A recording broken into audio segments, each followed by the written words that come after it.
अस्सलाम वालेकुम। आज की वीडियो में हम करेंगे एक्सरसाइज 9.3। ये जी 9th क्लास की मैथमेटिक्स, इसका हम करेंगे क्वेश्चन नंबर 3। इसके जो फर्स्ट 2 क्वेश्चंस हैं मैं पहले करवा चुकी हूँ, उसका लिंक मैं डिस्क्रिप्शन में दे दूँगी, आप वहाँ से देख लीजिएगा। और अगर अभी तक आपने मेरा चैनल सब्सक्राइब नहीं किया तो उसको सब्सक्राइब कर दीजिए और बेल आइकन को लाजमी प्रेस कर दीजिएगा ताकि आपको न्यू आने वाली वीडियोज़ के बारे में पता चल सके। तो स्टार्ट करते हैं। हमारे पास है कि prove that the midpoint of hypotenuse of a right triangle is equidistant from its three vertices P, Q and R। अब हमारे पास क्या एक राइट एंगल ट्राइंगल है जिसके 3 वर्टिसेस इन्हें हमें बता दिए P, Q, R। अब वो कह रहे हैं कि उसके हाइपोटेन्यूज का जो मिड पॉइंट है वो इक्विडिस्टेंट है उसके 3 वर्टिसेस से। यानी कि मैं आपको फिगर के थ्रू समझा देती हूँ कि उन्होंने हमें कहा है कि हमारे पास क्या है, एक राइट एंगल ट्राइंगल है। ठीक है जी, एक राइट एंगल ट्राइंगल है हमारे पास और पी क्यू आर। ठीक है, और इसके हाइपोटेन्यूज में एक मिड पॉइंट है एम, और ये मिड पॉइंट एम क्या इक्वी डिस्टेंट है यहाँ से यहाँ तक, यहाँ से यहाँ तक और यहाँ से यहाँ तक। यानी कि ये वाला और ये वाला डिस्टेंस, ये तीनों डिस्टेंस के आपस में बराबर हैं। तो ये हमें फाइंड आउट मतलब कि इनको प्रूव करके बताना है। तो इसके लिए सबसे पहले तो हमें पता करना है कि क्या ये गिवन जो ट्राइंगल है ये एक राइट एंगल ट्राइंगल है।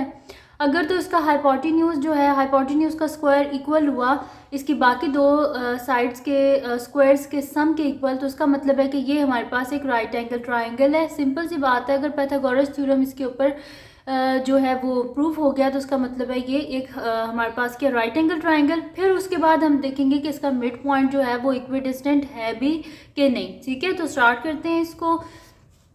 तो हमारे पास क्या होता है जी, पाइथागोरस थ्योरम क्या होता है हमारे पास कि हमारे पास जो होता है ना हाइपोटेन्यूज वो इक्वल होना चाहिए बाकी दो साइड्स के स्क्वायर्स के सम के इक्वल। तो पहले हम क्या कर लेते हैं, डिस्टेंस फाइंड। जाहिर सी बात है इनका हम किस तरह इन साइड्स को फाइंड आउट करेंगे, इनका डिस्टेंस फाइंड आउट करके, डिस्टेंस फार्मूला को अप्लाई करके। तो सबसे पहले पी क्यू का डिस्टेंस फाइंड आउट कर लेते हैं। तो मैं यहाँ पे लिख लेती हूँ सोल्यूशन। तो पी क्यू डिस्टेंस, और मैं ऊपर होल स्क्वायर इस वजह से लूँगी क्योंकि हमारे पास क्या होता है पाइथागोरस थ्योरम में hypotenuse square is equals to perpendicular square plus base square, इस वजह से मैंने ऊपर स्क्वायर ले लिया। इज इक्वल्स टू, वैसे डिस्टेंस क्या होता है हमारे पास, square root of x2 minus x1 का whole square plus y2 minus y1 का होल स्क्वायर, और मैंने ये स्क्वायर लिया इस वजह से इसके ऊपर आ जाएगा होल स्क्वायर। अब यहाँ पे क्या आ जाएगा, ये स्क्वायर और स्क्वायर रूट कैंसिल आउट हो जाएंगे मेरे पास, और यहाँ पर मेरे पास p किसके इक्वल है, मैं यहाँ पे लिख लेती हूँ। p मेरे पास है -2 5 के और q मेरे पास है 1 3 के। ठीक है, तो ये हो गया x1 y1, ये हो गया मेरे पास x2 और ये हो गया y2। इनकी वैल्यूज़ को यहाँ पे सब्स्टिट्यूट कर देते हैं। x2 क्या है 1 माइनस मेरे पास x1 क्या है -2 इसका होल स्क्वायर प्लस मेरे पास क्या है y2 क्या है 3 है माइनस y1 क्या है 5 का होल स्क्वायर। तो यहाँ पे क्या हो जाएगा 1 + 2 का होल स्क्वायर प्लस यहाँ पे क्या हो जाएगा 3 - 5 - 2 का होल स्क्वायर, यानी कि 3 का होल स्क्वायर प्लस -2 का होल स्क्वायर। तो 3 का स्क्वायर क्या होता है हमारे पास 9 होता है, और 2 का स्क्वायर क्या होता है हमारे पास 4 होता है। तो 9 + 4 क्या होता है 13, यानी कि distance of P Q whole square is equals to 13। तो एक तो हमारे पास डिस्टेंस आ गया। अब बाकी जो रिमेनिंग 2 डिस्टेंस हैं उनको हमने फाइंड आउट करना है, यानी कि हमने क्यू आर को फाइंड आउट करना है और हमने पी आर को फाइंड आउट करना है। तो मैं नेक्स्ट शीट ले लेती हूँ और उसमें हम ये डिस्टेंस जो है इनको फाइंड आउट कर लेते हैं। तो अब मैं यहाँ पे कर लेती हूँ क्यू आर को फाइंड आउट। तो मैं यहाँ पे लिखूँगी कि Q R, distance of QR whole square is equals to distance of x2 minus x1 whole square plus y2 minus y1 whole square, और इसका होल स्क्वायर क्योंकि मैंने यहाँ पे स्क्वायर लिखा है। तो अब ये स्क्वायर और स्क्वायर रूट कैंसिल आउट, तो distance of Q R whole square is equals to, यहाँ पे क्यू मेरे पास किसके इक्वल है, क्यू है जी मेरे पास 1 3, और जो आर है वो मेरे पास इक्वल है -1 और 0 के इक्वल है। ठीक है, अब क्या कर लेते हैं, इनकी वैल्यूज़ को यहाँ पे सब्स्टिट्यूट कर लेते हैं। तो मेरे पास क्या हो जाएगा, ये है x1 y1, ये है x2 और ये है y2। इनकी वैल्यूज़ को यहाँ पे सब्स्टिट्यूट कर देते हैं। y2 के हमारे पास x2 क्या है -1 है, x2 -1 है, और x1 क्या है हमारे पास 1। तो -1 का होल स्क्वायर प्लस y2 क्या है हमारे पास 0 माइनस y1 क्या है हमारे पास 3 है, 0 माइनस 3 का होल स्क्वायर। तो क्यू आर का whole square is equals to -1 -2 का होल स्क्वायर प्लस 0 माइनस 3 का होल स्क्वायर।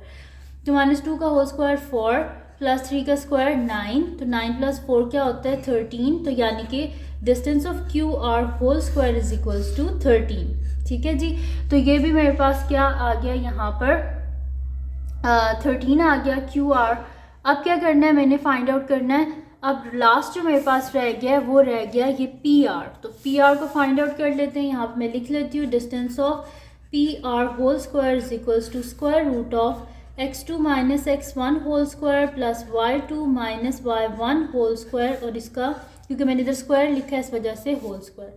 तो distance of P R whole square is equals to square और स्क्वायर रूट आपस में कैंसिल आउट।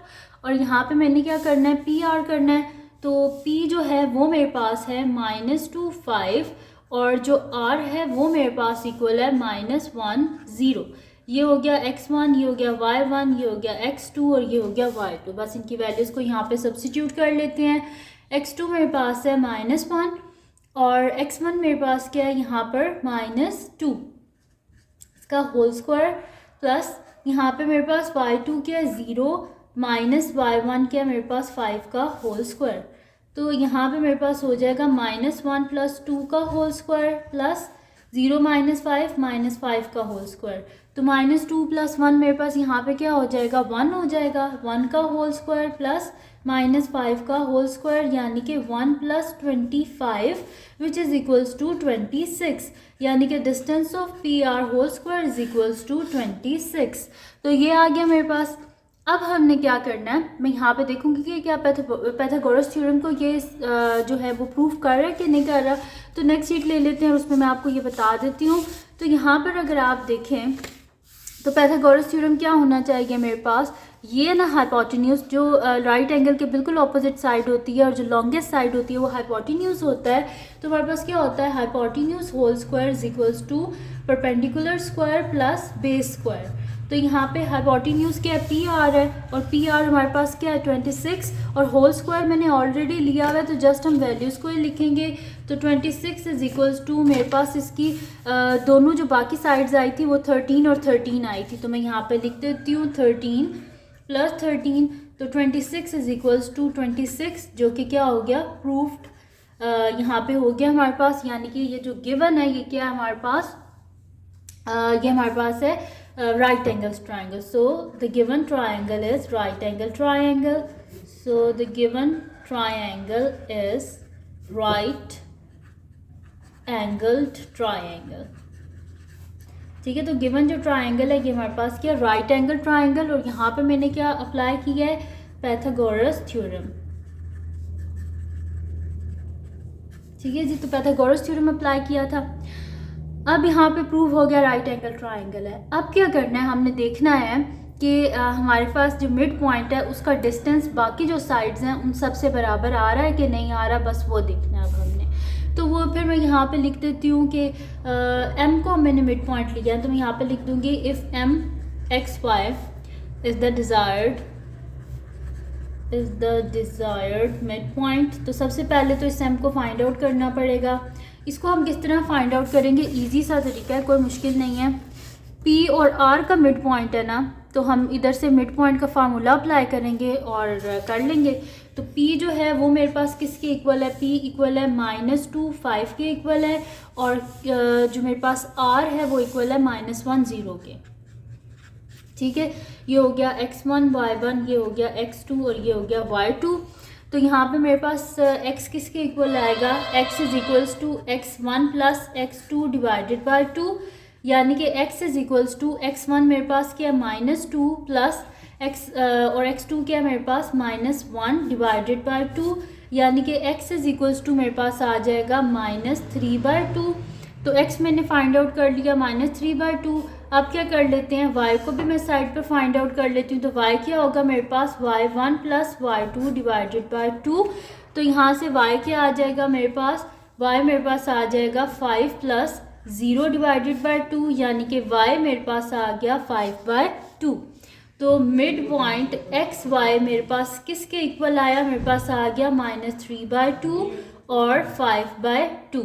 तो ये आ गया मेरे पास इसका मिड पॉइंट। तो मिड पॉइंट तो आ गया। अब मैं यहाँ पे क्या कर लूँगी, ट्रायंगल जो है उसको बना लेते हैं यहाँ पे, ठीक है।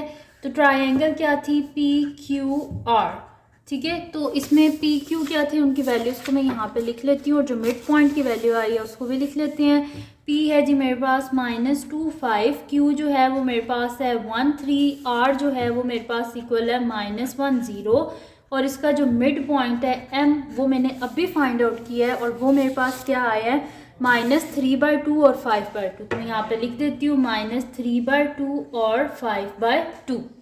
तो ये आ गया मेरे पास राइट एंगल ट्रायंगल है PQR, और इसका जो मिड पॉइंट है वो मेरे पास आ गया -3/2 और 5/2। अब हम देख लेते हैं कि इस मिड पॉइंट का डिस्टेंस यहाँ से यहाँ तक, यहाँ से यहाँ तक और यहाँ से यहाँ तक क्या ये बराबर है कि नहीं है। तो सबसे पहले तो हम क्या कर लेते हैं, डिस्टेंस ले लेते हैं PM का, ठीक है। पहले PM ले लेंगे, फिर RM ले लेंगे, फिर हम क्या करेंगे यहाँ से QM ले लेंगे, देख लेंगे इन सब का डिस्टेंस बराबर है कि नहीं है। तो सबसे पहले मैं यहाँ पे ले लेती हूँ, इन दोनों का डिस्टेंस देख लेते हैं यहाँ से यहाँ तक मेरे पास क्या आता है। तो मैं यहाँ पे लिख लेती हूँ डिस्टेंस ऑफ PM।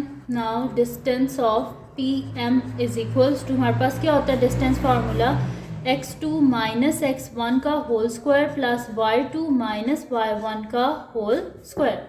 तो यहाँ पे मेरे पास क्या आ जाएगा, x2 किसके इक्वल आएगा मेरे पास, ये मैं ले रही हूँ ना P और M ले रही हूँ, तो P किसके इक्वल है मेरे पास, P इक्वल है -2, 5 के, और जो M है वो है -3/2 और 5/2। तो यहाँ पे फिर मैं लिख लेती हूँ कि मेरे पास x1 क्या है, ये मेरे पास x1 है, y1 है, ये x2 है और ये y2 है। बस इनकी वैल्यूज़ को यहाँ पे सब्स्टिट्यूट कर देते हैं। तो x2 क्या है -3/2 -2 का होल स्क्वायर प्लस y2 क्या है हमारे पास 5/2 माइनस y1 क्या है हमारे पास यहाँ पर 5 और इसका होल स्क्वायर। अब क्या कर लेते हैं, इसको सॉल्व कर लेते हैं यहाँ पे। तो यहाँ पे हमने करना क्या है, इसके डिनोमिनेटर में कुछ भी नहीं है, हमारे पास 1 है और यहाँ पे भी डिनोमिनेटर में 1 है। तो LCM किस तरह लेते हैं हमारे पास कि हमारे पास डिनोमिनेटर सेम होना चाहिए। तो इसको ऊपर नीचे क्या करेंगे 2 से मल्टीप्लाई, और यहाँ पर भी ऊपर नीचे क्या करेंगे 2 से मल्टीप्लाई, ताकि दोनों के डिनोमिनेटर में हमारे पास क्या आ जाए 2 आ जाए। तो यहाँ पे हो जाएगा -3/2 माइनस माइनस प्लस 2 2 ज़ा 4 डिवाइडेड बाय 2 और इसका होल स्क्वायर प्लस यहाँ पे क्या हो जाएगा मेरे पास 5/2 माइनस 5 2 ज़ा 10 डिवाइडेड बाय 2 का होल स्क्वायर। डिनोमिनेटर को सेम करने के लिए ऊपर नीचे 2 से मल्टीप्लाई किया है ताकि दोनों के डिनोमिनेटर में मेरे पास 2 आ जाए और मैं इसको ईजिली सॉल्व कर सकूँ। तो यहाँ पे मेरे पास हो जाएगा, अब डिनोमिनेटर दोनों का सेम है, नीचे मैं एक दफ़ा 2 लिख दूँगी, ऊपर आ जाएगा -3 + 4 का होल स्क्वायर प्लस यहाँ पे क्या आ जाएगा 5 - 10 डिवाइडेड बाय 2 का होल स्क्वायर। तो यहाँ पे हो जाएगा मेरे पास √4 - 3 1/2 का होल स्क्वायर प्लस यहाँ पे क्या आ जाएगा 5 - 10 क्या हो जाएगा मेरे पास -5/2 का होल स्क्वायर। यानी कि इनके अगर मैं स्क्वायर्स को ओपन करूँ तो मेरे पास क्या हो जाएगा 1 का स्क्वायर 1 डिवाइडेड बाय 4 प्लस 5 का स्क्वायर क्या होगा 25 और माइनस साइन प्लस में चेंज हो जाता है जब पावर 2 हो हमारे पास, या जब भी पावर इवन होगी तो अंदर साइन माइनस है तो वो प्लस में चेंज हो जाता है। तो ये मेरे पास आ जाएगा √25 + 1 26/4।